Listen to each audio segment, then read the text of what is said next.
على رسوله الكريم أما بعد فأعوذ بالله من الشيطان الرجيم بسم الله الرحمن الرحيم إنك لا تسمع الموتى ولا تسمع الصم الدعاء إذا ولوا مدبرين. محترم سامعین حضرات، یہ سورہ النمل کی 80 کی آیت ہے. اللہ تبارک و تعالیٰ اس آیت میں فرماتے ہیں إنك لا تسمع الموتى، بے شک آپ مردوں کو نہیں سنا سکتے. یہ بات اللہ تبارک و تعالیٰ کس سے فرماتے ہیں؟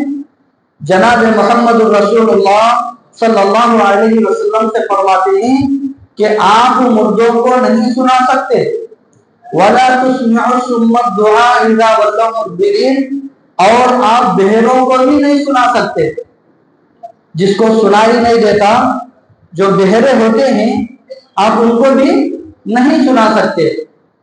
اب یہاں اللہ تبارک و تعالیٰ مردوں کے بولنے کے بعد بہروں کے بارے میں کیوں بتایا گیا؟ اس لیے کہ اللہ تبارک و تعالیٰ نے ایک مثال وہاں دی ہے.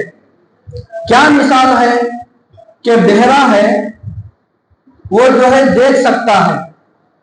جس کو کان سنائی نہیں دیتے وہ کم از کم دیکھ سکتا ہے، وہ چل سکتا ہے، وہ کیا ہے بول سکتا ہے، وہ کھا سکتا ہے، پی سکتا ہے، سب کچھ کیا ہے کر سکتا ہے، اس کے اندر جان ہے.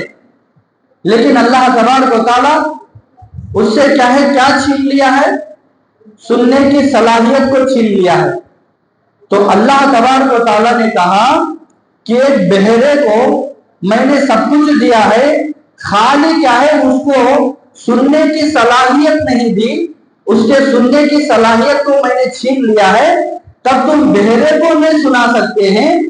تو وہ تو مردہ ہے، اس کے اندر کیا بھی نہیں، وہ تو مردہ ہے، اس کے اندر تو جان ہے. بہرے کے اندر کم از کم وہ ہمارے روبرو ہے تو ہم اسے اشاروں کے ذریعے سے بھی سمجھا سکتی. اگر وہ پلٹ کر جائے گا تو پھر اسے سننے بھی نہیں آتا. تو ایک بہرا آدمی، اس کی زندگی ہے، وہ زندہ ہے، وہ پلٹ کر جا رہا ہے، تو تم سامنے بہرے والے کو نہیں سنا سکتے. میں نے تو مردے کی پورے جان کو لے لیا، اس کے اندر روح نہیں، وہ ہل نہیں سکتا، وہ جھل نہیں سکتا، وہ بول نہیں سکتا، وہ کیا بھی نہیں کر سکتا. ایک بہرے کو نہیں سنا سکتے تو ایک مردے کو تم کیسا سنا سکتے ہو؟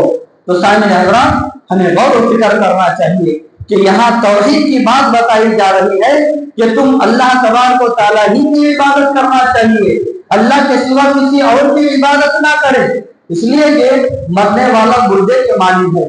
ہاں البتہ بعض روایتوں میں اللہ کے نبی صلی اللہ علیہ وسلم فرماتے ہیں کہ جب مردے کو دفن کر کے جاتے ہیں تو واپس جانے والے جوتوں کی آواز کو وہ سنتا ہے. یعنی اس وقت تک کے لیے وہ سنتا ہے، اس وقت تک کے لیے وہ سنتا ہے. اللہ تبارک و تعالیٰ اسے سناتا ہے. اللہ کے نبی صلی اللہ علیہ وسلم ایک مرتبہ جنگ بدر میں جتنے بھی کافر تھے مرے پڑے ہوئے تھے میدان کے اندر، اور اس کے بعد کیا ہے اللہ کے نبی ان مردوں کے پاس جا کر کیا ہے بولنے لگے. کتنے افسوس کی بات ہے، تم اللہ کو مان لیے ہوتے، تم اللہ پر ایمان لائے ہوئے ہوتے، تم میری بات پر کیا ہے ایمان رکھے ہوئے ہوتے تو آج افسوس کرنے کی بات نہ ہوتی تھی. تو اللہ کے نبی کس سے بات کرتے ہیں؟ جا کر مردوں کو بولتے ہیں جو جنگ بدر کے میدان میں پڑے تھے. صحابہ کرام کیا کرے ایک دوسرے کو بولنے لگے اللہ کے نبی دیکھو مردوں سے جو ہے بات کر رہے ہیں جبکہ وہ مرے پڑے ہیں. رسول اللہ صلی اللہ علیہ وسلم فرماتے ہیں کہ میرے صحابہ یہ اب تم سے بھی زیادہ سن رہے ہیں، یہ اب کیا ہے تم سے بھی زیادہ اچھی طرح سے سن رہے ہیں. اس لیے کہ یہ نبی کا معجزہ ہے، یہ نبی کو بتایا جا رہا ہے، نبی کے حد تک کے لیے اللہ تعالیٰ نے بتایا ہے. تو بات کیا ہے، ہم لوگ اللہ تبارک و تعالیٰ کی عبادت کرنا. آج کتنے ایسے مسلمان ہیں اولیاء بولتے ہیں، بڑے بڑے پیر بولتے ہیں، بڑے بڑے بزرگان دین بولتے ہیں، اور ان لوگوں کے قبروں کے پاس جا کر کیا ہے سجدے کرتے ہیں، مرادیں مانگتے ہیں، منتیں مانگتے ہیں، حاجتیں مانگتے ہیں، اولاد مانگتے ہیں، رزق میں کیا ہے برکت مانگتے ہیں، نہ جانے اور کیا کیا چیزیں مانگتے ہیں. جبکہ کیا ہے وہ کیا بھی سن نہیں سکتے. بہت بڑی مثال ہے کہ ایک مرا آدمی زمین کے اوپر ہے، سن نہیں سکتا، اسے خبر کے اندر دفنائے گے تو کیا سن سکتا ہے؟ وہ کسی چیز کا ہمارا اختیار نہیں کر سکتا، وہ ہماری کسی چیز کا مدد نہیں کر سکتا، وہ خود ہماری دعاؤں کا محتاج ہے۔